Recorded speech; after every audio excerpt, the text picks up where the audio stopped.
بسم اللہ الرحمن الرحیم۔ پین سٹوری میں خوش آمدید۔ بندر اور مگرمچھ۔ ایک دفعہ کا ذکر ہے کہ ایک بندر ندی کے کنارے ایک درخت پر رہتا تھا۔ بندر اکیلا تھا کیونکہ اس کا کوئی دوست یا خاندان نہیں تھا، لیکن وہ خوش اور مطمئن تھا۔ درخت نے اسے کھانے کے لیے کافی میٹھا جامن کا پھل دیا۔ اس نے اسے دھوپ سے سایہ اور بارش سے پناہ بھی دی۔ ایک دن ایک مگرمچھ دریا میں تیر رہا تھا۔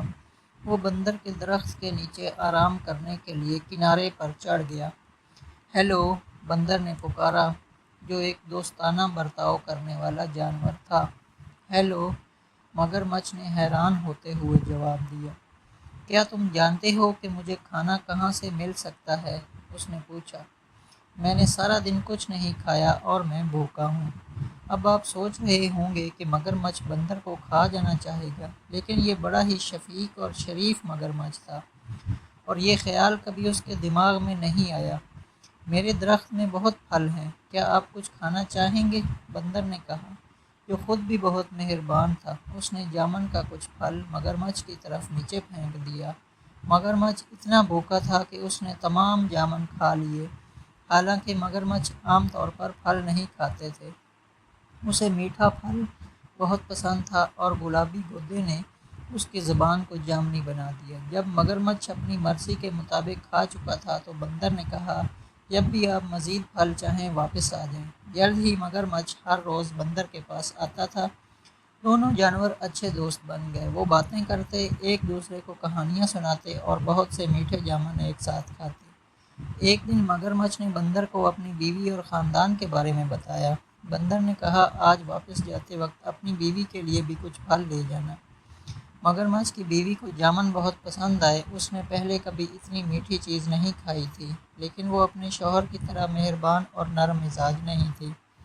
اس نے اپنے شوہر سے کہا، تصور کیجئے کہ بندر جب یہ جامن روزانہ کھاتا ہے تو اس کا ذائقہ کتنا میٹھا ہوگا۔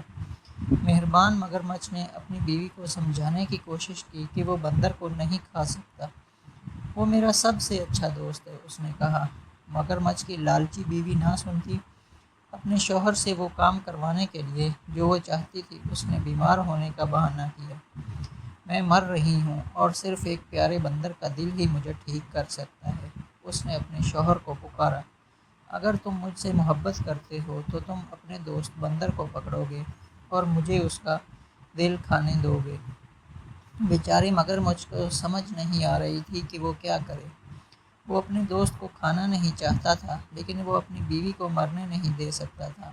آخر کار اس نے فیصلہ کیا کہ اسے کیا کرنا ہے، اور اگلی بار جب وہ بندر کے پاس گیا تو اس نے اس سے کہا کہ وہ اس کی بیوی سے ملنے آئے، کیونکہ وہ جامن کے خوبصورت پھل کے لیے ذاتی طور پر اس کا شکریہ ادا کرنا چاہتی تھی۔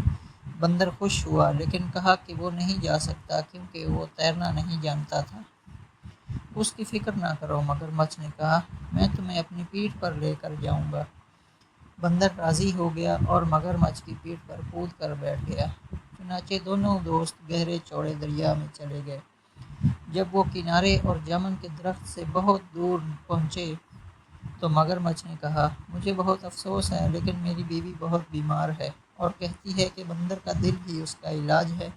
مجھے ڈر ہے کہ مجھے تمہیں مارنا پڑے گا، حالانکہ میں ہماری باتوں کو یاد کروں گا۔ بندر نے جلدی سے سوچا اور کہا، پیارے دوست، مجھے تمہاری بیوی کی بیماری کا سن کر بہت افسوس ہوا۔ مجھے خوشی ہے کہ میں اس کی مدد کر سکوں گا، لیکن میں نے اپنا دل جامن کے درخت میں چھوڑ دیا ہے۔ کیا آپ کو لگتا ہے کہ ہم واپس جا سکتے ہیں تاکہ میں اسے لا سکوں؟ مگرمچھ نے بندر کی بات مان لی۔ وہ مڑا اور تیزی سے تیر کر جامن کے درخت کی طرف گیا۔ بندر اس کی پیٹھ سے چھلانگ لگا کر اپنے درخت کی حفاظت میں چڑھ گیا۔ میں نے سوچا کہ آپ میرے دوست ہیں، اس نے پکارا۔ کیا تم نہیں جانتے کہ ہم اپنے دل کو اپنے اندر رکھتے ہیں؟ میں پھر کبھی تم پر بھروسہ نہیں کروں گا اور نہ ہی تمہیں اپنے درخت کا پھل دوں گا۔ چلے جاؤ اور واپس نہ آنا۔ مگرمچھ نے اپنے آپ کو بہت بے وقوف محسوس کیا۔ اس نے ایک دوست اور اچھے میٹھے پھل کی فراہمی کھو دی تھی۔ بندر نے خود کو بچا لیا تھا، کیونکہ اس نے جلدی سوچ لیا تھا۔ اس دن سے اس نے پھر کبھی مگرمچھوں پر بھروسہ نہیں کیا۔